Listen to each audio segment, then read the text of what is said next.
மே மாதத்திற்கான மகளிர் உரிமைத் தொகை பயனாளிகளின் வங்கிக் கணக்கில் விரைவில் வரவு வைக்கப்படும் என்று முதலமைச்சர் விஜய் அறிவித்திருக்கிறார்.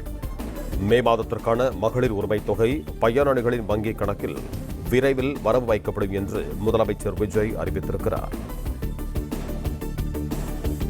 இது தொடர்பான கூடுதல் விவரங்களோடு இணைக்கிறார் எமது செய்தியாளர் பாண்டியராஜன். வணக்கம் பாண்டியராஜன், உங்களிடம் இருக்கும் தகவல்களை சொல்லுங்கள்.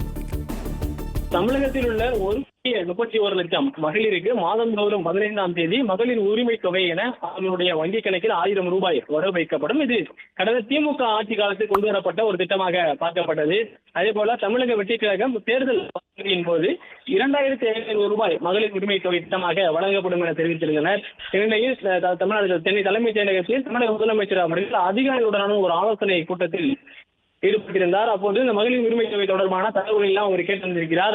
செயல்படுத்துவதற்கு, அதாவது 2,500 ரூபாய் கொடுத்தால் எவ்வளவு செலவாகும் என்பது குறித்து நிதிநிலை குறித்து எல்லாம் அவர்களுடனான ஒரு கலந்துரையாடலில் ஈடுபட்டிருக்கிறார். ஆலோசனையும் மேற்கொண்டிருக்கிறார். இந்நிலையில் தமிழ்நாடு செய்தி போன்ற வெளியிட்டிருக்கிற தமிழக அரசு சார்பில் அதில் விரைவில் மகளிருக்கான அந்த உரிமை தொகையை மறுசீரமைப்பு செய்து அவர்களுக்கு கொடுக்கப்படும் என்கின்ற வகையிலே தமிழ்நாடு முதலமைச்சர் அவர்கள் தெரிவித்திருக்கக்கூடிய அந்த கடிதம் என்பது தற்போது வெளியாகி இருக்கிறது.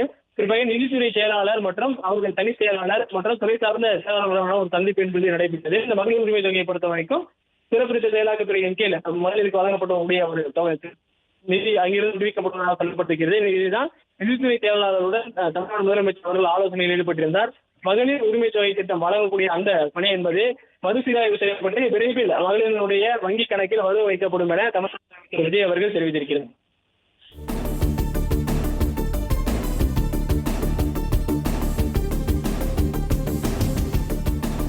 மே மாதத்திற்கான மகளிர் உரிமைத் தொகை பயனாளிகளின் வங்கிக் கணக்கில் விரைவில் வரவு வைக்கப்படும் என்று முதலமைச்சர் விஜய் அறிவித்திருக்கிறார்.